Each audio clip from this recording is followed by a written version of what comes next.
గురూజీ 72 గంటల్లోనే ఫోన్ లోని అద్భుతమైన జ్యోతిష్య పరిష్కారం చూపిస్తారు. నమ్మండి, నమ్మకపోండి, ఇది నిజం.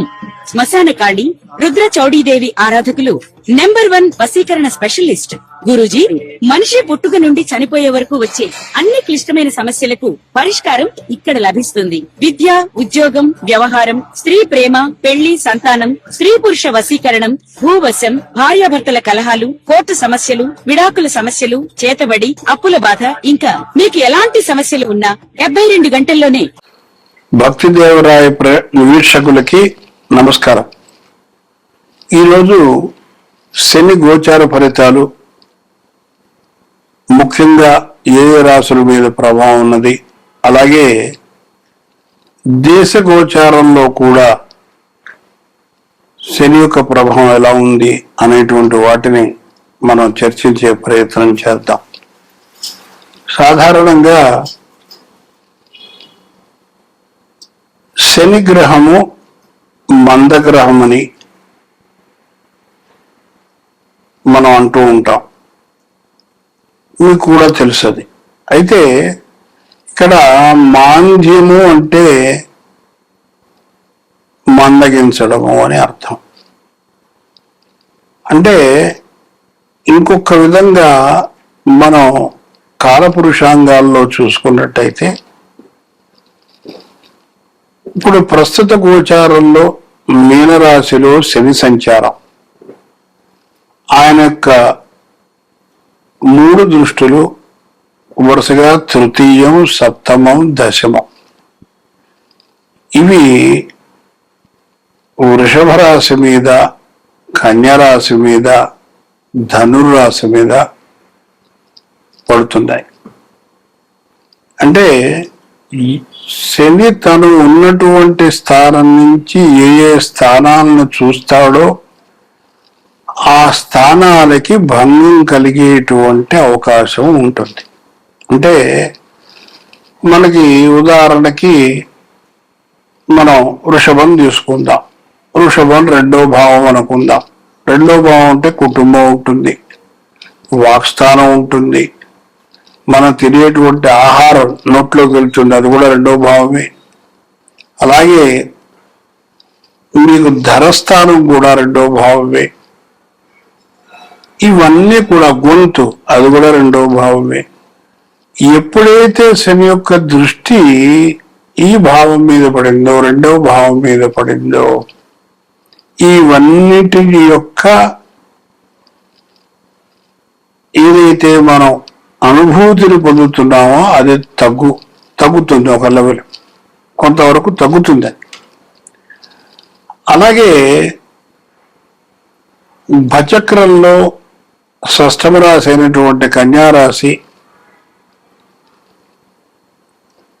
దీని మీద శని యొక్క దృష్టి ఉన్నప్పుడు మనం ఏ ఆహారాన్నైతే తీసుకోకూడదో, ఏ ఆహారం తీసుకుంటే మనకి బుద్ధి మందగించి పనిలో కూడా అలసత్వం వస్తుందో, అలాంటి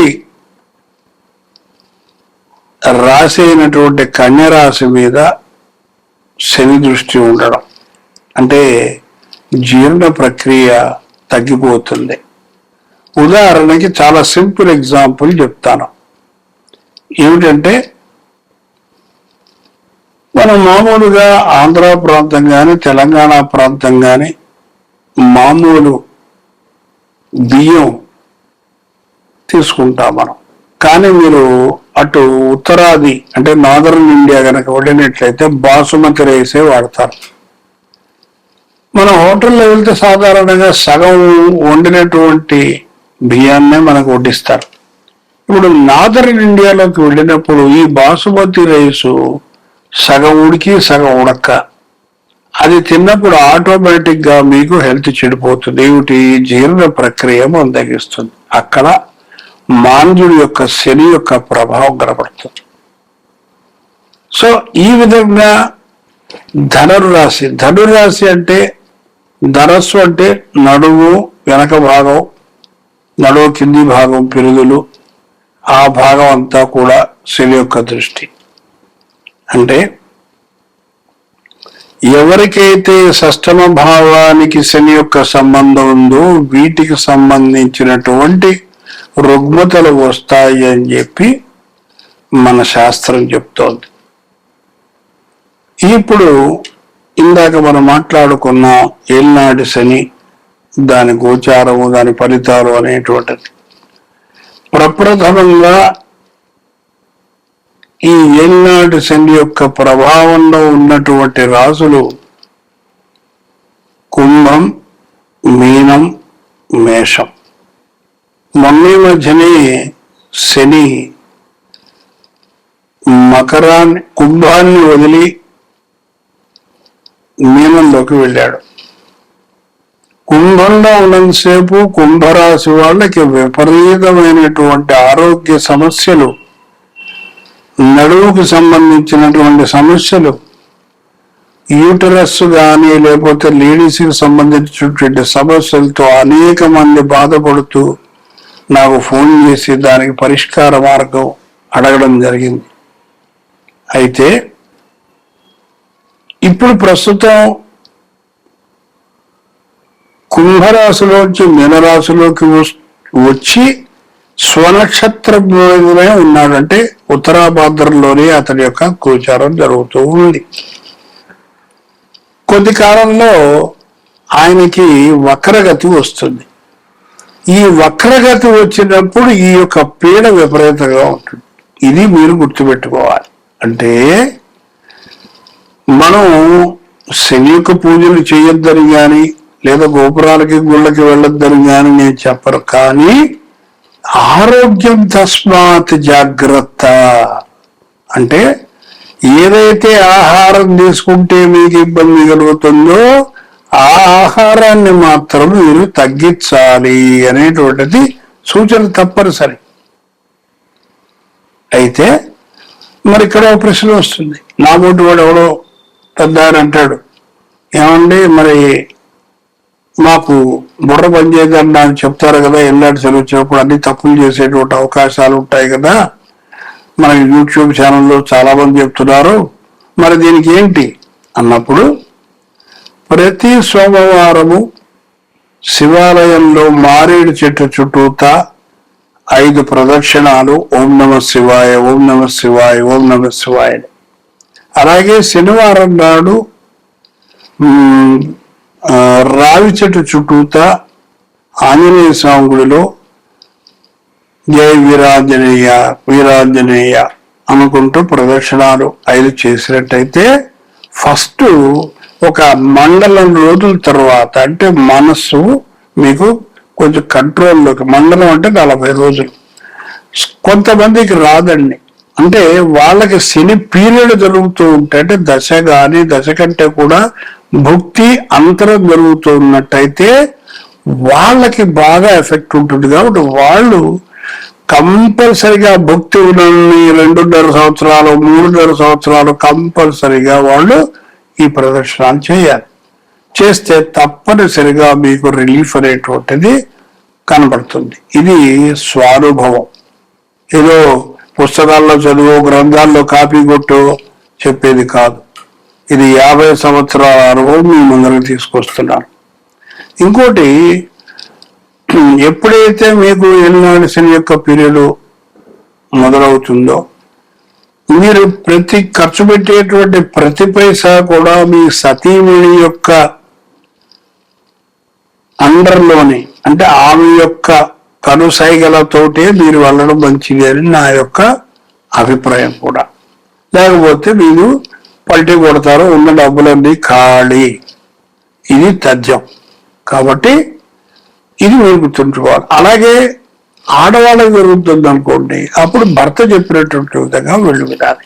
అప్పుడు ఇద్దరికీ జరుగుతుంది అనుకుందాం, అప్పుడు పెద్దవాళ్ళ యొక్క సలహా తీసుకుని, ఎవరో సీనియర్ మోస్ట్ ఆచార్యుడు, నా ఓటు వాడు, నన్నే కాదు ఎవరైనా కాదు, వాళ్ళ యొక్క అభిప్రాయం తీసుకుని సలహా తీసుకుని అప్పుడు మీరు ముందరికెళ్తే దీంట్లోంచి బయటపడి చక్కటి జీవనాన్ని మీరు సాగించవచ్చు.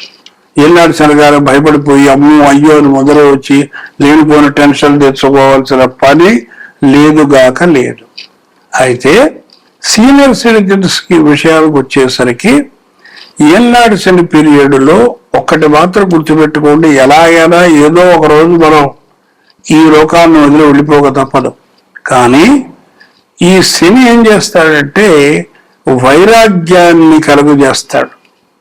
ఇక భార్య పిల్లలు లేదు, అంతా విద్య, ఇది ఉట్టి నాటకం, వీళ్ళందరూ మనతో ఆడుకుంటున్నారు అనేటువంటి జ్ఞానాన్ని మాత్రం తప్పనిసరిగా శని ఎవరికైతే దశ జరుగుతుందో ఆ పీరియడ్ లో ఎక్కడో అక్కడ మీకు తప్పనిసరిగా ఈ యొక్క అనుభవం అనేటువంటిది మీకు వస్తుంది. ఇంకా ఈ ఏళ్ళనాటి శని పీరియడ్ లో మీకు తెలియకుండా కూడా అనేకమైనటువంటి ఇనిమికల్ యాక్టివిటీస్, అంటే గుప్త శత్రువులు మీతోటే ఉంటారు. మీరు కాఫీ తాగిస్తే తాగుతారు, టిఫిన్లు తింటారు, మీతో పాటు భోజనం చేస్తారు, ఇంటికి వస్తారు, ఇంట్లో కూర్చుంటారు, అన్ని మీతో అవసరమైతే డబ్బు కూడా తీసుకుంటారు అప్పుగా. ఇవన్నీ చేసినప్పటికీ కూడా వీళ్ళు మిమ్మల్ని మర్చిపోతారు. ఇట్లాంటి వాళ్ళతో తస్మాత్ జాగ్రత్త. మీరు ఎట్టి పరిస్థితుల్లో మీరు ఒక్క పైస ఎవరికి ఇవ్వవద్దు, అలాగే ఇంకోరి దగ్గర తీసుకోవద్దు. ఎందుకని అంటే దాదాపుగా రాశి యొక్క 12వ భావం నుంచి 2వ భావం వరకు రావడానికి 7.5 సంవత్సరాలు కాలం పడుతుంది. కాబట్టి 7.5 సంవత్సరాలు మీరు ఇబ్బంది పాలవుతారు. దానికంటే తీసుకోకుండా ఉంటే ఒక 2-3 రోజులు కష్టపడతాం, ఒక 2 రోజులు కష్టపడతాం. కానీ ప్రశాంతత, మనసుకు ప్రశాంతత దొరుకుతుంది, చక్కటి నిద్ర పడుతుంది, హాయిగా ఉంటారు. పిల్లలు, మీ భార్య భర్తలు అందరూ చక్కగా సానుకూలంగా జీవితాన్ని సాగిస్తారు.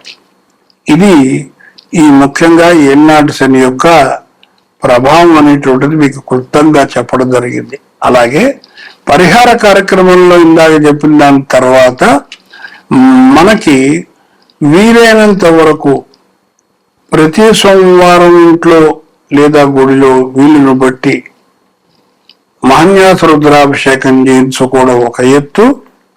అలాగే ప్రతి మాస శివరాత్రికి ఇంట్లో గాని గుడిలో గాని శివ అర్చన అంటే లేదా అభిషేకం చేయించుకోవడం కూడా చాలా ఉత్తమమైనటువంటి పరిహారంగా మనం చెప్పవచ్చు. అలాగే ఆంజనేయ స్వామికి వడమాల వేయడము శనివారం పూట, లేదు తవనపాకు తోమాల సేవ చేయడము, ఇలాగే ఇంకేదైనా ఆయనకి చాలా రకాలైనటువంటి పూజలు ఉన్నాయి, అవి చేసినా కూడా ఉపశమనం తప్పనిసరిగా జరుగుతుంది. నాకు ఈ మధ్య కాలంలో బ్రహ్మాండమైనటువంటి అనుభూతి ఈ హనుమంతుల వారి యొక్క దయ వల్ల చాలా జరిగింది. మా యొక్క మిత్రుడు, చిరకాల మిత్రుడు చాలా అస్వస్థత పొంది హాస్పిటల్లో అడ్మిట్ అయి ఇక కష్టం అనేటువంటి స్టేజ్కి వచ్చినటువంటి వ్యక్తి ఇప్పుడు నార్మల్ గా డిశ్చార్జ్ అయ్యి ఇంట్లో ఉన్నాడు.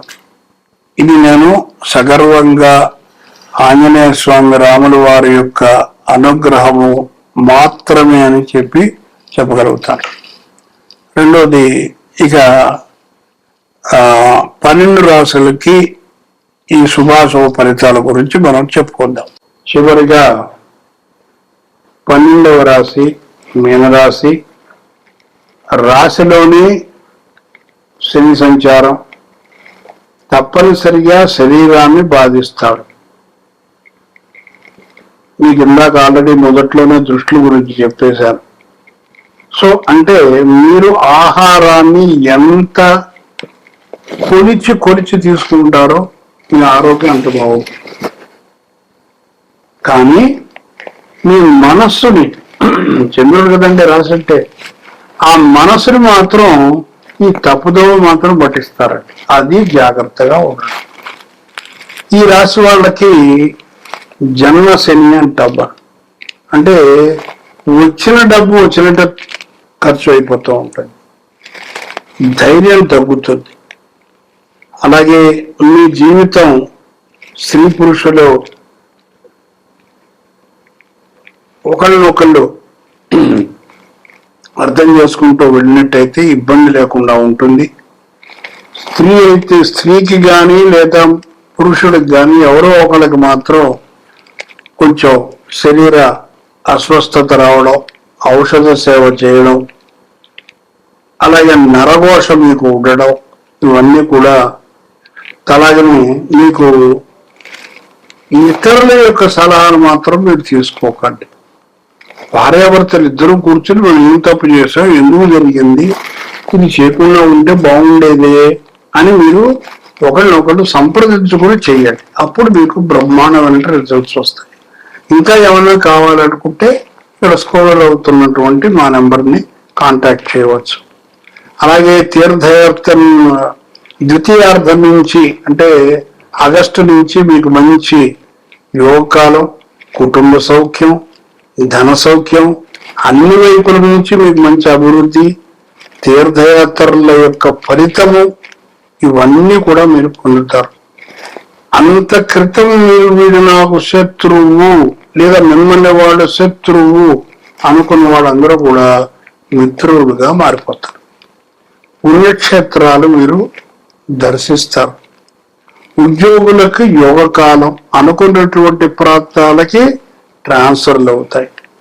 కళాకారులకి అనుకూలమైనటువంటి సమయం మీకు. అలాగే వ్యాపారస్తులకు కూడా మంచి యోగకాలం, విద్యార్థులకు కూడా మంచి యోగకాలం. ఇక పరిహారాల గురించి మనం చెప్పుకున్నట్టయితే శనివారం, మంగళవారం నియమాలు పాటించడం, రుద్రాభిషేకం చేసుకోవడం, అలాగే ఇందాక చెప్పినట్టు మారేడు చెట్టు, రావి చెట్టు చుట్టూతా సోమవారం, శనివారం 5 ప్రదక్షిణాలు చేయడం అనేటువంటిది తప్పనిసరి. ఇంతవరకు ప్రేక్షకులు 12 రాసుల యొక్క ప్రభావం, శని గోచార ఫలితం చెప్పుకొచ్చాం. మీకు ఇందులో ఏ విధమైనటువంటి ఇబ్బందులున్నా లేదా సలహాలు కావాల్సి వచ్చినా మన భక్తి దేవరాయ ఛానల్ వారి ద్వారా మమ్మల్ని సంప్రదించవచ్చు. మీకు తగినటువంటి అతి సులభమైనటువంటి పరిహార క్రియలు చెప్తాము. సర్వే జనా సుఖినో భవంతు, సర్వే సుజనా సుఖినో భవంతు. ఓం తత్సత్. ఓం శాంతి శాంతి శాంతి.